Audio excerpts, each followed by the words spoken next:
हाती परडी कुंकू भाळी अंतरी तेवली ज्योती ग भंडाऱ्याची मुठ उधळली पाप जळली कोटी ग सेवेसाठी आलो दुरुनी तूच जीवाचा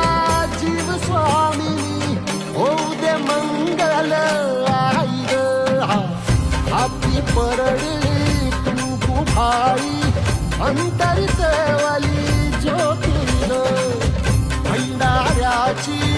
मुठ उधळली